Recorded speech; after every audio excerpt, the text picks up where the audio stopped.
We'll turn this down before the copyright police come knocking on the door. As I often do in this channel, this is going to be a little bit of a rant and a ramble about audio equipment. I've been hitting the thrift stores a lot lately. Before you have a heart attack and start cringing, I know what audiophiles, and let's face facts here, anyone who has to call themselves an audiophile is kind of an asshole by default. But I digress. Don't worry, audiophiles. This dual turntable on top of this Harmon Kardon receiver is not going to burst into flames. It's not even getting hot. It's warm at best. And solid state equipment, you probably want it to run warm. There's plenty of room to breathe underneath. That's space in between there and there. Don't have a heart attack. Don't have a meltdown. Don't freak out. I got this receiver for $2 with the remote. That's an Amazon remote, by the way. That's not the original one. And I have the original one coming from eBay. But in case you were curious, this is a Harmon Kardon AVR 135. It is a audio video receiver. I have no interest in home theater, so all you naysayers who say, well, it doesn't have HDMI, I don't care. I'm not using it for video. I'm using it for 2-channel audio. Phonograph player, CD player, tape deck, tuner. Which, by the way, the tuner in this receiver kind of sucks. It's not that sensitive. And a lot of the channels, a lot of frequencies, once you tune them in, you got to have a wrestling match with your antenna to tune it in right. And I think that's because of the poor sensitivity and the poor dynamic range of the tuner. I'm going to go out on a limb here, and I'm going to make a little bit of maybe an intelligent assumption, but receivers are a compromise. If you want good performance out of your preamp, your amplifier, your tuner, your sound processing, you've got to buy all separate components and spend some pretty good money. What I'm trying to say here is that a receiver is not going to do all things great, but it's going to do most things pretty damn well. And that's what this little Harmon Kardon does. It's a very clean, refined sound. It's got a lot of options. There's no question Harmon Kardon products are high-end. I mean, it's built extremely well. On the internet, you read about these rotary encoders, which is what the volume control is. Don't go spraying the bejesus out of these things with deoxit. Basically what you've got is a rotary design of little contacts and plastic in between.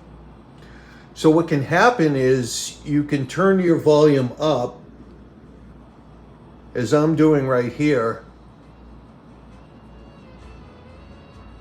and then on its own the volume will start going down. I watched a video where a guy took the whole thing apart and did a repair on it. But highly recommend against going the typical YouTube route and spraying a can of deoxit into that volume control. It ain't gonna do you much good. The other thing they were talking about was the heat that this thing supposedly gives off, and that the DSP chip is susceptible to, I guess, losing solder flux and having bad solder joints on the boards. Maybe that's true, I don't know, but I haven't experienced any of it. And as I tell folks online, if that happens, I'm out a whole $2. This ain't my first rodeo, my friend. This is not my only receiver. If you watch my channel, I've got other receivers, and I'm sure many of them are as good, if not better, than this Harmon Kardon. Personally, I love this receiver. I absolutely love it.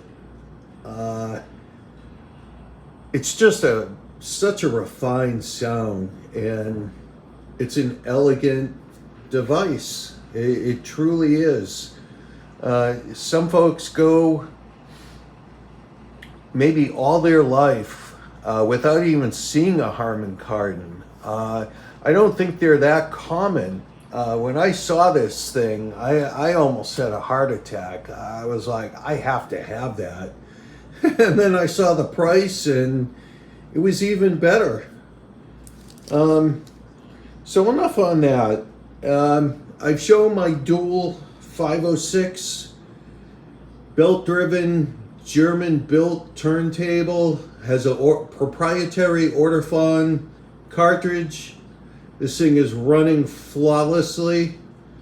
That speed problem that someone on Reddit flipped out about and told me that I was going to have to address.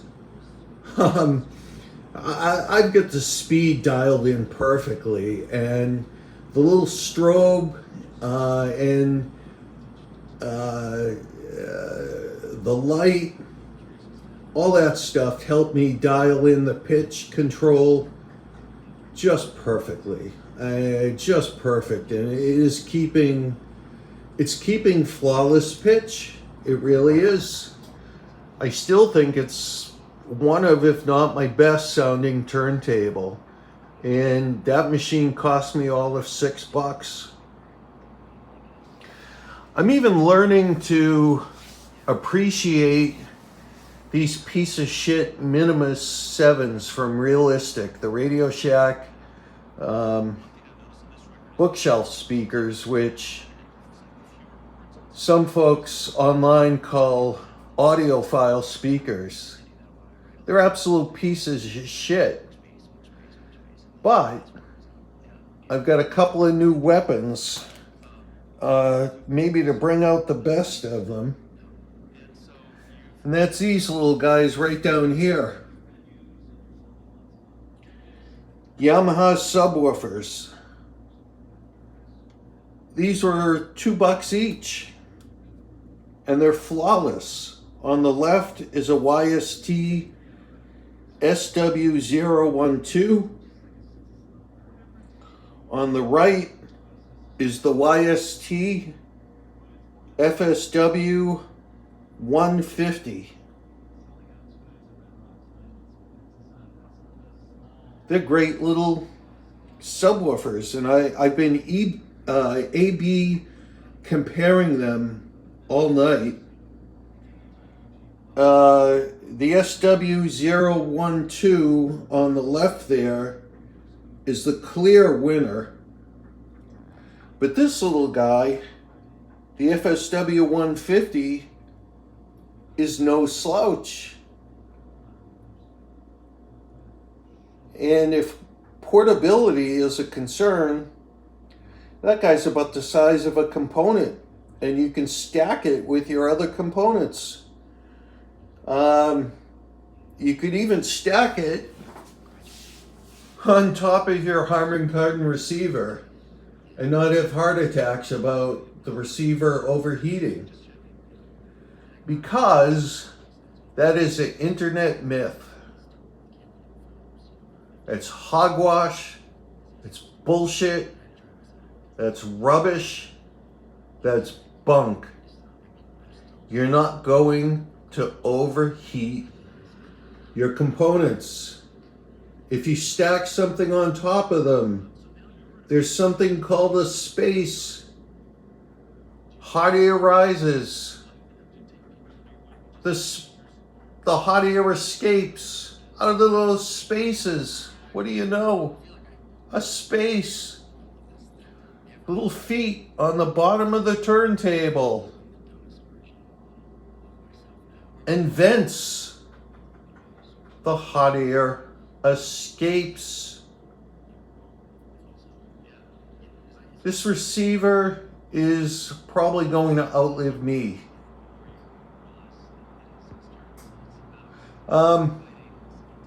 Just a word about the Phono setup. There is no Phono preamp inside this receiver. I've got the output of my Art DJ Pre-LE Phono preamp going into here. The duals going into that preamp. And the preamp is right over here. That preamp was more expensive than this whole system put together. I had to pick up another one of these. The other two I've got in storage. These have gone from like 49 bucks up to 75 bucks because of these tariffs and inflation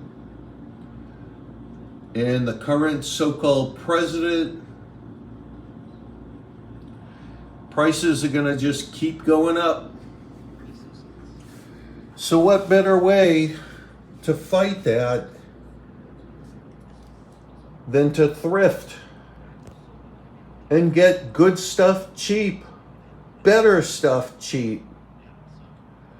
You try today to find a receiver built like this Harmon Kardon. You gotta pay some big money.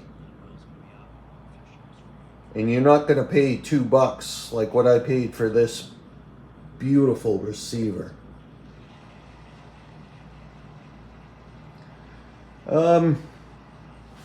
Maybe I'll talk a little bit about some music I've been listening to. Got them right here. This was my playlist for tonight. And these were all $2. Little Brahms. This guy's a fantastic pianist. Just fantastic.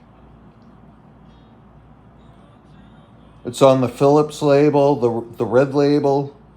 This was pressed in Holland. Pete Seeger, who I love. I got a few copies of this greatest hits, and a lot of this is live, but they're great performances. With that classic Columbia 2i black and white liner note, produced by John Hammond. This album was a little bit of a disappointment, and I'll tell you why. This is Buffalo Springfield's first album. Of course, they're in the Hall of Fame. They were basically a one-hit wonder. This is the second pressing of their first album. How do I know it's the second pressing? Because For What It's Worth is crammed onto the first side. It wasn't even on the original pressing of the album. And that's a fantastic song. The rest of this album sounds like the Monkees. They honestly do. They sound like the Monkees on psychedelics. But, you know, this is one of those groups.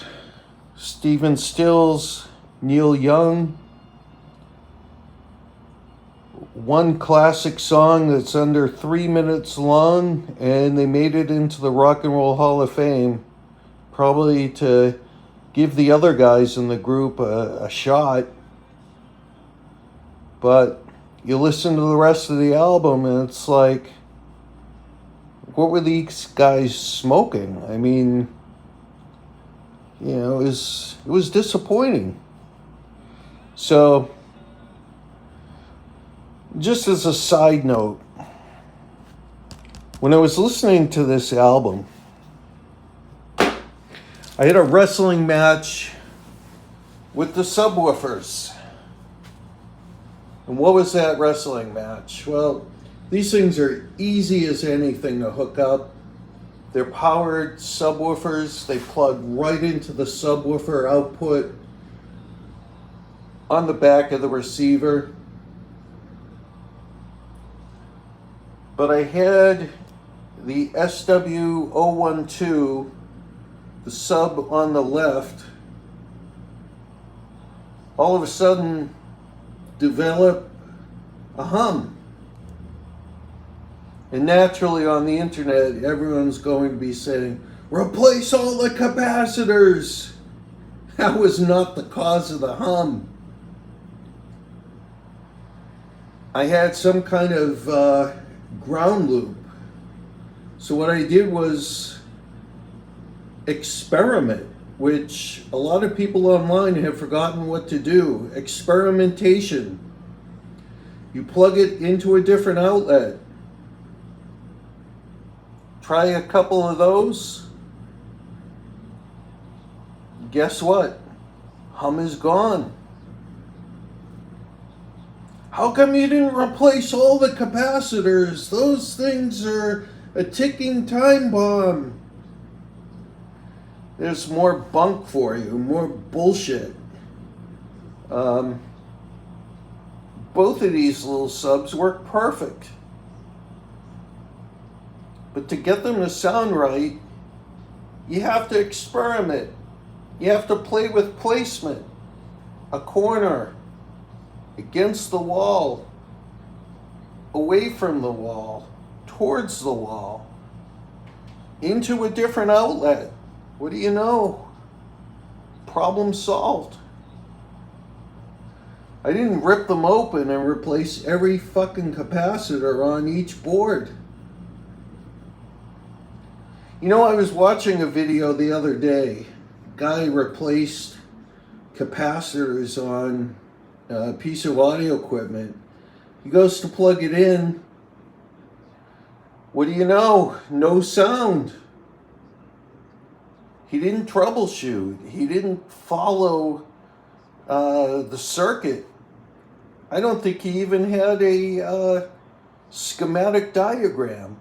He just shotgunned all the capacitors because that's what he sees on YouTube. It's not going to help you with a ground loop issue. It's not going to encourage you or inspire you to experiment. Trial and error. Mixing and matching. A/B testing. People used to get excited about experimentation, and now they're afraid to do it. I look through Reddit, and people are asking, they'll post a picture of a receiver that they bought, and they'll say, is this a great first system? What recommendations would you have? What should I get for speakers? What should I get for a turntable? What should I get for a CD player? Fucking experiment. For God's sake. Don't be so afraid. Don't be so paralyzed by analysis. Don't reach out to people on the internet for every goddamn thing. Think outside the box. Play around. This is a fun hobby. This is not work. And it ain't rocket science. Just enjoy this stuff, for God's sake. That's my rant. I'm probably going to do another listening to music series soon. But I wanted to get all this stuff off my chest. Show you that there's still great deals out there and there's still great music to be had. Enjoy this hobby and take care for now.